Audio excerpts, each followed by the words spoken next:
face value, flats are seemingly much more affordable than houses and thus easier to get onto the property ladder. But when it comes down to it, are flats actually cheaper to manage and maintain on a monthly basis over a house? Now you might be sat there thinking, a 1-bed flat or a 3-bed house? I know which one's going to be cheaper. But do you really? If you are in the process of getting onto the property ladder, you're looking at leasehold flats, this video is for you. I am going to share a breakdown of every single cost you need to consider with a leasehold property that you are going to encounter. Your mortgage may be more affordable, but what they don't factor in is all the other costs you have got to pay for as a leaseholder. So let's get into the video. Now let's kick it off with talking about the costs, breaking it all the way down.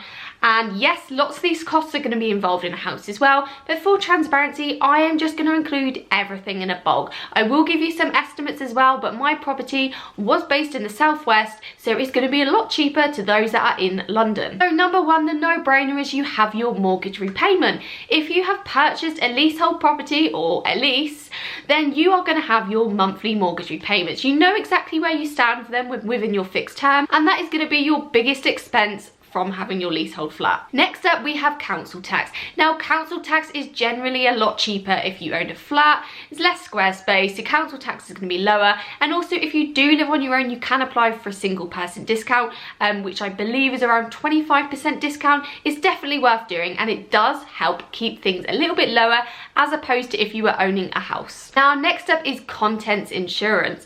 Now, the big difference here is with a flat, you don't physically take out buildings insurance, which is what you have to do with a house. Now, your buildings insurance is organised by the freeholder of the property or your managing agent, and that cost is usually included in your annual service charges. So where building insurance is concerned, you don't have to worry anything about that, but you do still need to get contents insurance to insure anything within your own flat or leasehold house. Now, moving on to some of the variables that you will not encounter with a house, but you need to factor in the leasehold property. Now, your big number one is ground rent. Ground rent is the figure that you pay annually to your freeholder, or basically the person that owns the land that your property is within. You're essentially paying to have your property on their land. You don't get anything for it. It doesn't involve maintenance. It's literally just money that's being passed to the freeholder once a year. Now, this figure will be pertained in your lease. You will normally have a set figure, but in your lease it will say if there's increases in the next 10 years, 20 years, and so on. So it is really worth reading your lease before purchasing a leasehold property. Now, my ground rent was £250 a year. It was due to go up in 2026 in line with RPI, so it will increase quite a bit. But £250 a year is normally something you have to pay within 30 days once it's issued. But again, it really varies what your terms are with your freeholder. £250 is about £20 a month, so it's not too bad, and you just need to make sure you've got that money ready to pay out when the bill comes in. The biggest expense you need to factor in to your monthly outgoings, and is something that mortgage advisors and banks actually don't factor into affordability, which I just can't get my head around. Service charges will add a huge amount onto your monthly outgoings. Obviously, this is dependent on who your freeholder is.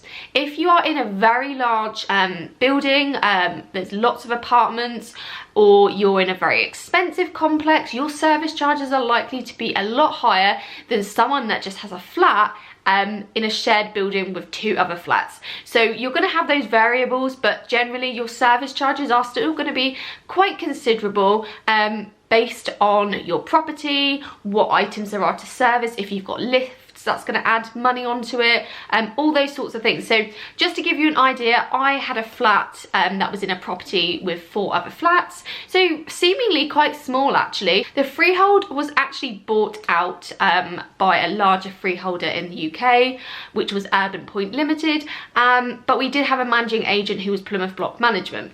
Now, our service charges really change sort of year on year. They're never going to be less than the year before. They're always going to increase, and I think 2023 in particular has become increasingly more difficult for leasehold owners because service charges have increased so much and we've got no choice but to pay for it. So our service charge roughly worked out about £85 a month. And the absolute craziest thing is that with all these add-ons, it became more per month than my mortgage repayments are for a house now. And I had a 1-bedroom flat. So those are the things I never really considered. And of course you need to do due diligence, but you know, I was a lot younger back then. I didn't really do a lot of research, and because the banks say, you know, it's affordable for you, you go ahead with it. And service charges is something you really don't have control over as a leaseholder unless you have a share or freehold. So you've got to bear in mind that those costs are going to increase. And if you are in the process of purchasing a leasehold, get at least 2 years worth of accounts so you can see how much they have increased by over that period of time. So we're talking about £85 a month, which is just over £1,000 a year. But I know of people that are having to pay hundreds of pounds each month. So it really does vary. And again, it all comes down to who your freeholder is and how big the block or the property is that your flat resides in. Now, I want to mention utility bills here. Now, this is something you cannot get away from. It's the same in houses, it's the same in flats. And really, you would think that a flat was a lot cheaper to service with electric, gas and water. But there's something that no one ever talks about, and that is electric. Now, a lot of flats these days are installed with electric only, which was true of my flat. Seemingly the answer is because gas is unsafe in flats, but I do know of a lot of flats that have gas, so I don't legally think that is a requirement for flats these days. Please do correct me if I'm wrong on that, but our flat had full electric in it. So you think, oh, it's going to be so much easier, I've just got the one electric bill, I don't have to worry about gas. Let me tell you now that electric is the most expensive form of heating water and heating your radiators.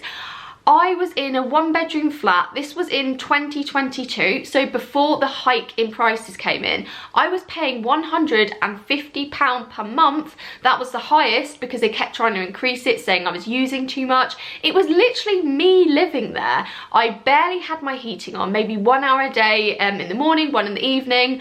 I would occasionally have a bath and obviously have showers each day. But other than that, I was so mindful of my electric consumption because it was going up so much. Now, £150 is probably the equivalent of someone in a house that's like a 3-bed or a 4-bed that's probably got children as well. And you know, everyone I spoke to was like, you are paying way too much. But no, this is literally electric, and a lot of people will become unstuck with this issue because no one ever talks about it. No one talks about how expensive electric is in flats, and there's kind of nothing you can do about it unless you want to go through that entire process of changing over the system with gas and stuff. But again, that's probably going to have to go for your freeholder, and it's probably going to cost you money to do an inquiry. So when you are purchasing a leasehold property, look at the utilities. Is it just electric or is there gas as well? Because if it's just electric, you're gonna set yourself up for some really expensive bills. It doesn't matter how many people live there, it doesn't matter how much you use, it's still gonna be really expensive. So you know, as opposed to now, we're in a 2-bed house and we pay around £80 a month and we have the heating on more, and you know, it's just mental. And I think looking back at that, if I'd realised, I probably wouldn't have touched the flat because it became so expensive when you look at things on a monthly bill basis. Of course, you have parking permits as well, so you need to factor that in. Parking permits usually aren't that much money on a yearly basis, maybe around £30 to £50, but obviously do check in your local area and with your council because it's probably going to be different in the southwest to what it is in London. Now, something else you do not have to worry about as a homeowner is if you want to change something, you can change it. Obviously, you might need planning permission, but when you are in a flat or a leasehold property, which could be a house as well, anything you want to change or add to your property, you need to ask your freeholder, and you need to do that with an inquiry. And guess what? Inquiries cost money. This again will come down to who your freeholder is, but large freeholders will charge you for the privilege of asking them a question. How nice is that? So if you want to have a pet in the future, if you want to change your kitchen, if you want to change your flooring, it's all going to come with a cost, and even then they might not accept it. And once you put that inquiry in, it's just a case of waiting. But the inquiries really probably do range in how much people charge. Ours was charging around £85 for an inquiry, I believe. That was back in 2022. So yeah, you're going to have to pay if you want to change anything, and it's just a further reminder that a flat or a leasehold property is never yours. Now, when it comes to selling your flat, you have a massive hurdle in front of you. You do not know what they could pick apart from your lease, and you also have to pay for an LPE1 form, which could also be known as a management pack. Your LPE1 form is basically everything and anything to do with your lease, which is service charges, accounts, anything outstanding on the property, ground rents, who the managing agents are. It's basically just a fact finder sheet of everything the potential buyer needs to know about the property, and the LPE1 form is going to cost you as well. Again, this completely varies in cost. You need to ask your freeholder for this, and you'll be sent the LPE1 form from your solicitor, and you'll need to forward it over to them. So costs can start from around £50. It ended up costing me £800 to get the LP1 form over the line. But I do know of people that have spent a lot more money to get that. So that is one figure you do not get with a house. A house sale is so much simpler, and you know where you stand with solicitors' fees, estate agent fees. But yeah, LP1 form, do consider that, because it adds a lot of stress and money onto your transaction. And lastly, I've got to mention lease extensions. Now, if you're purchasing a leasehold property today, please, please, please buy one that has a really, really long lease. I'm talking 110 years plus, but anything up to 900 years is like amazing. But leases do need to be extended. A leasehold property isn't owned by you. You literally don't own a brick. You own a lease agreement. So if your lease term is 100 years, once those 100 years have run out, and if you haven't extended your lease, the property will be taken back to the freeholder. You won't have anything left. All that money you've been paying on your mortgage for years and years, you won't have anything, okay? So with your lease extension, you need to start extending your lease when you get to around 90 years. You don't want to leave it any longer, because marriage value sets in at 80 years, and the less years left on the lease, the more expensive it becomes. And it gets to a point where it's not even worthwhile extending the lease, because it's going to be more money than what your property is actually worth. Lease extensions, you might be wondering, but how much do they really cost? Now, lease extensions can cost thousands, if not tens of thousands. Again, it does depend who the freeholder is that you're dealing with. Now, this is a cost you will not have with a house. You own your house, whereas you're on a ticking time bomb when you own a lease. And this is something that a lot of people don't realise when they purchase a leasehold property, is that you have those massive costs that you could expect in the near future if you don't do anything about the length of your lease. Now, that is a breakdown of all the figures and costs you can expect with a leasehold property. Now, there are of course other factors and other costs that could come in play in the future with your leasehold property. Now, if you are served a Section 20 notice in your property, this is usually when there is a big job, a lot of work that is required on your property that can't be covered by a sinking fund or your service charges that you pay annually. So this could be something really, really big, like a roof job. So once the Section 20 notice is served, it's usually a figure that is split between all flats. Now, this could be thousands and thousands of pounds, as we are seeing with the cladding scandal and everyone that is having to pay to rectify issues that have got nothing to do with them. Now, thousands and thousands of pounds is just not something that everyone has lying around. Now, of course, with a house, you're going to come across issues the same as you would with a flat, but you are at the mercy of your freeholder constantly, and you just don't know when you're going to get that letter through the post. You just don't know when the next invoice is going to come, and you don't know how much your service charges are going to increase by. I would personally never buy a leasehold property again, and I will link that video in the comments below so you can go and check that full video out and see what happened during my experience. But I do understand that leasehold is sometimes the only way onto the property ladder, especially in bigger cities such as London. Now, if you do have any questions about leasehold properties, or I've missed something with monthly costs or things that you get with a leasehold property and not with a house, please do leave me a comment below, as it helps everyone that watches this video. But other than that, if you enjoyed watching today's video, please do give it a thumbs up, and I look forward to seeing you on my next video.